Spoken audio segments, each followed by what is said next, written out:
नामक गांव में एक गरीब दीनू नाम का लोहार रहता था। वो रोज लोहे के बर्तन बनाया करता था, लेकिन कई दिनों से कोई भी गांव का आदमी उसका बनाया एक भी बर्तन लेने नहीं आ रहा था, जिसकी वजह से दीनू लोहार बहुत दुखी रहता था। एक दिन लोहार आग के पास बैठा लोहे के बर्तन बना रहा होता है कि तभी गांव का एक आदमी जिसका नाम छेनू होता है, दीनू के पास आता है। अरे ओ भैया, कैसे हो दीनू भाई? अरे बड़े दिन हो गए हैं भैया, गांव के बाजार की तरफ आते नहीं हो। है सब ठीक तो है भैया? अरे भाई क्या बताऊं, इतनी मेहनत से लोहे के बर्तन बनाकर बाजार जाता हूं, कोई गांव वाला खरीदता ही नहीं है भाई। कई दिनों से एक भी पैसा हाथ नहीं आया भाई। ऐसे में मैं क्या करूं, मुझे कुछ समझ नहीं आ रहा है। अरे भाई दीनू लोहार, अब गांव वालों को तुम्हारे हाथ के बनाए बर्तन पसंद नहीं आते हैं भाई। अब तुम भी क्यों मेहनत करते हो, जाने भी दो। अब भाई अब तुम्हारे हाथों में वो पहले वाली बात नहीं है। हाँ अच्छा, अब मैं चलता हूँ भाई।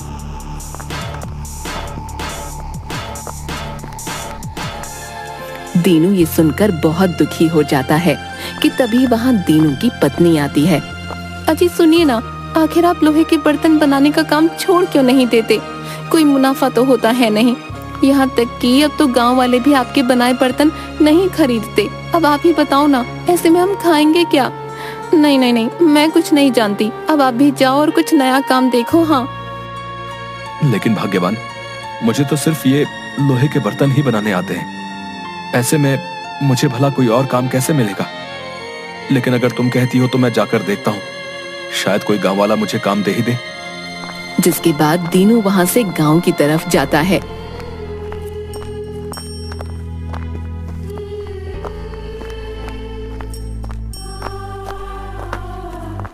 कि तभी उसे रास्ते में एक बूढ़ा जिसके साथ में बकरी होती है दिखाई देते हैं।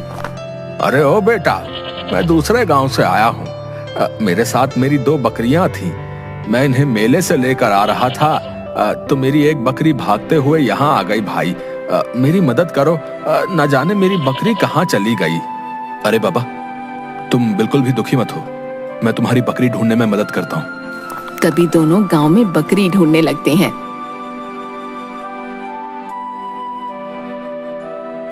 लेकिन पूरा गांव देखने के बाद भी उन्हें बकरी कहीं नजर नहीं आती। दीनू और वो बूढ़ा अपनी बकरी के साथ शाम ढले जंगल में जाता है। तभी उन्हें बकरी के रोने की आवाज सुनाई देती है कि तभी वो देखते हैं कि जंगल में एक गड्ढे में उस बूढ़े की बकरी फंसी होती है। अरे भाई, ये इस गड्ढे में कैसे फंस गई? अरे कोई तो मेरी इस बकरी को बाहर निकालो। अरे मैं तो लाचार बूढ़ा हूँ, इस गड्ढे में से बकरी नहीं निकाल सकता। अरे मेरी प्यारी बकरी। कि तभी दीनू उस गड्ढे में कूद जाता है और बकरी को बाहर निकाल देता है। अरे भाई तुम्हारा धन्यवाद, अगर तुम ना होते तो मैं बेचारा बूढ़ा कैसे अपनी बकरी को बाहर निकालता। तुम बहुत ही अच्छे हो भाई। क्या मैं किसी तरह से तुम्हारी मदद कर सकता हूँ? दीनू लोहार उस बूढ़े को सारी बात बताता है।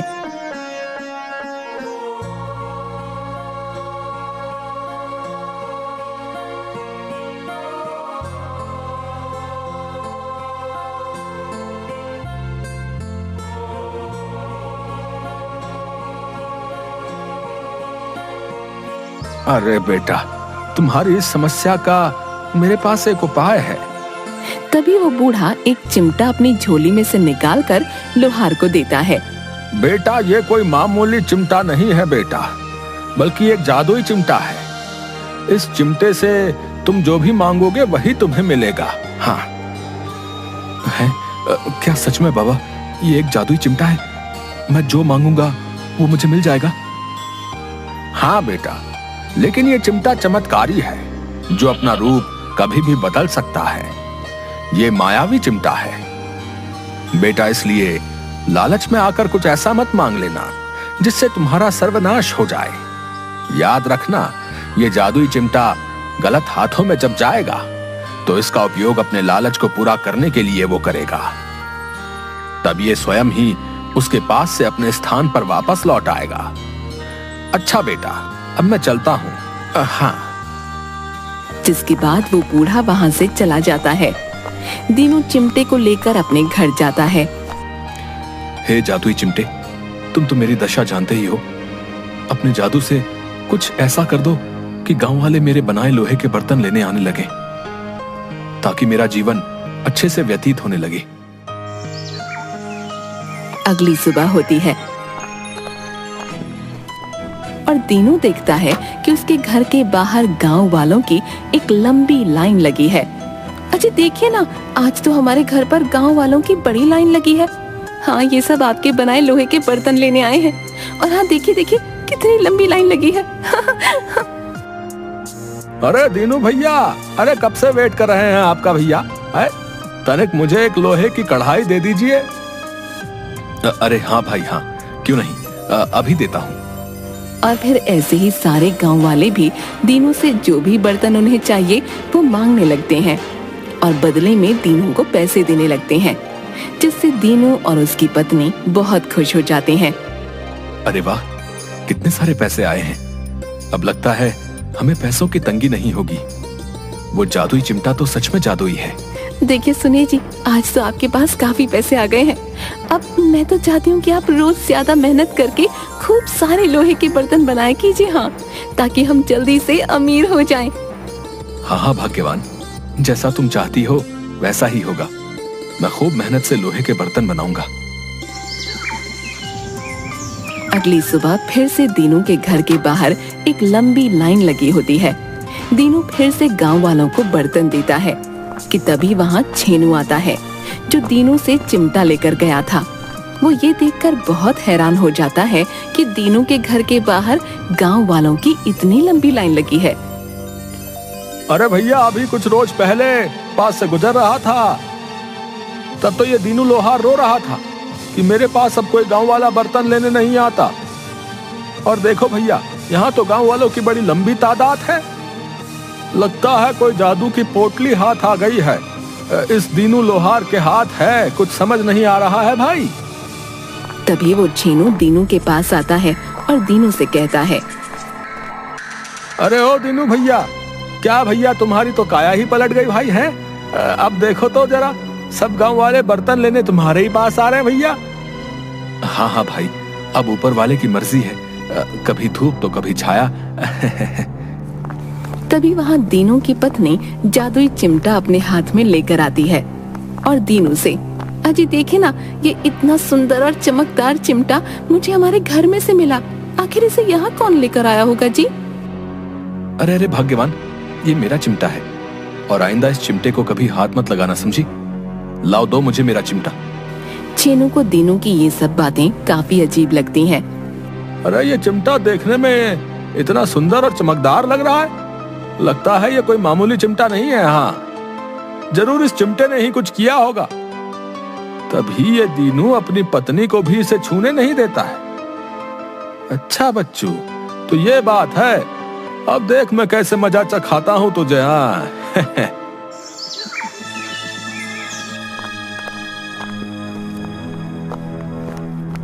तभी छेनू रात के अंधेरे में दीनू के घर से वो जादुई चिमटा उठा लेता है।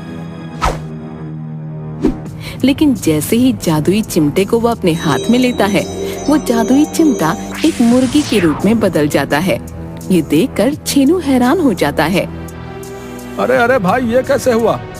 ये जादुई चिमटा अचानक से मुर्गी कैसे बन गया? मेरी तो कुछ समझ में नहीं आ रहा भैया। कोई बात नहीं, चिमटा ना सही, मुर्गी ही सही। तभी छेनू उस मुर्गी को एक रस्सी से बांध देता है। नहीं नहीं, मैं तुझे ऐसे नहीं जाने दूंगा। हाँ, मुझे ये तो समझ आ गया है कि तू कोई साधारण चीज नहीं है।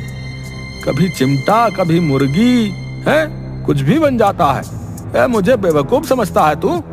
अब देख तू मेरी समझदारी। हाँ, अरे ओ जादुई मुर्गी, मुझे सोने की 100 मोहरें चाहिए, समझी? क्या तू दे सकती है मुझे? उसके ऐसे बोलते ही सोने की 100 मोहरें उसके पास आ जाती हैं और वो बहुत खुश हो जाता है। अरे वाह वाह वाह, सोने की इतनी सारी मोहरें, हाय हाय हाय, अब तो मुझे धनवान होने से कोई नहीं रोक सकता है भैया। एक काम करता हूँ, इन सोने की मोहरों को छुपा के रख लेता हूँ। हाँ, अगर किसी ने देख लिया तो मुश्किल हो जाएगी भैया। वो एक घड़े में सोने की मोहरें छुपा देता है। अब छेनू रोज उस मुर्गी से 100 सोने की मोहरें मांगता और उसे घड़े में छुपा देता। अरे वाह वाह वाह, अब तो मेरा ये घड़ा सोने के मोहरों से भरने ही वाला है। चलो चलो ठीक है, अब इसे छुपा देता हूँ। अभी कल उस जादुई मुर्गी से एक साथ बहुत सारी सोने की मोहरें मांग लेता हूँ। हाँ, अब मुझे और सब्र नहीं होता।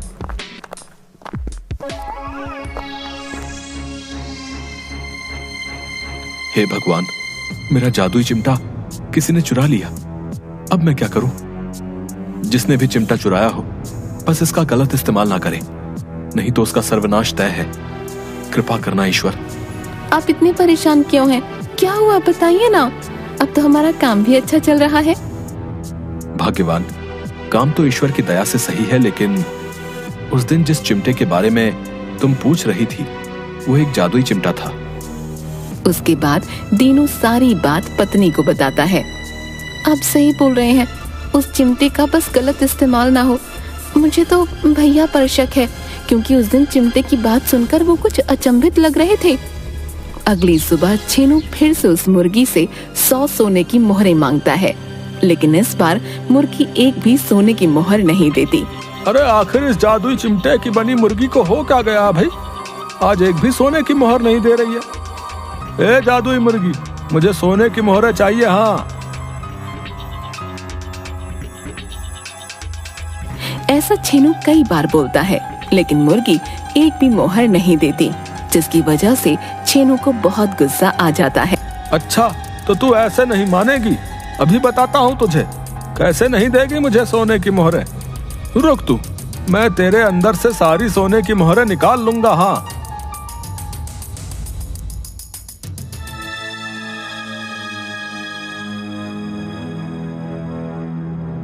उसके बाद छेनू एक बड़े से चाकू से मुर्गी का पेट फाड़ देता है और उसके बाद हैरान रह जाता है। अरे भाई, वो मुर्गी कहाँ गायब हो गई? और इस मुर्गी के पेट के अंदर ये चिमटा कैसे आ गया भैया? ये तो मायावी मुर्गी थी। नहीं नहीं, मायावी चिमटा था भाई। और तभी छेनू की झोपड़ी में आग लग जाती है। छेनू चिल्लाने लगता है।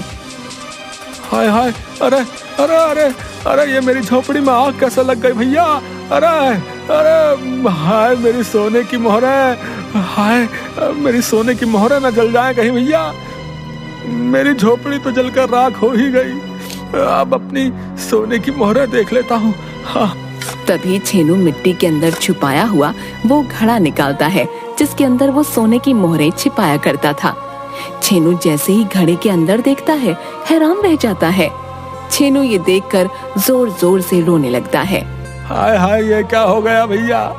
मेरी सारी सोने की मोहरें ये मामूली से मुर्गी के अंडों में कैसे बदल गई भैया? अरे ये क्या हो गया?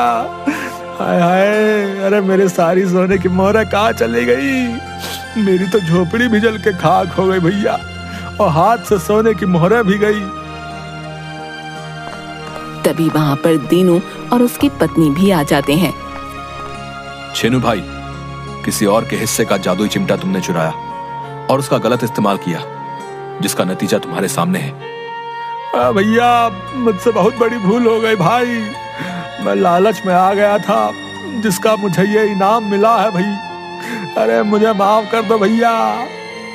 तभी वो मुर्गी फिर से छेनू के सामने आती है। अब रोने से क्या होगा छेनू? ये सब तुम्हारे ही लालच का नतीजा है। ना तुम ज्यादा लालच करते और ना मेरे द्वारा दी गई सोने की मोहरें इन मामूली से अंडों में बदलती, ना ही तुम्हारा सर्वनाश होता। छेनू से देखते ही फिर से हैरान हो जाता है। मैं एक जादुई चिमटा ही हूँ जो अपना रूप बदल सकता है। तुम एक बेहद लालची इंसान हो। जब भी मैं किसी लालची इंसान के हाथों में आता हूँ तो मेरा रूप बदल जाता है। इसलिए जब मैं तुम्हारे पास आया तो मैं एक मुर्गी बन गया, लेकिन तुम्हारी लालच की हद रुकी ही नहीं और तुमने मुझे मारकर बहुत सारी सोने की मोहरें हासिल करनी चाहिए, जिसके फलस्वरूप तुम्हारे साथ ये सब हुआ। अब मैं जादुई चिमटा तुम्हारे पास से हमेशा के लिए चला जाऊंगा, लालची इंसान। जिसके बाद वो जादुई चिमटा मुर्गी से अपने असली रूप चिमटे में बदल जाता है और वहाँ से गायब हो जाता है। अरे मैं अपने लालच में क्या कर बैठा, अपने हाथों अपना ही सर्वनाश कर लिया भैया। हाय हाय, मुझे लालच नहीं करना चाहिए था, मेरा लालच मुझे ही ले डूबा भैया।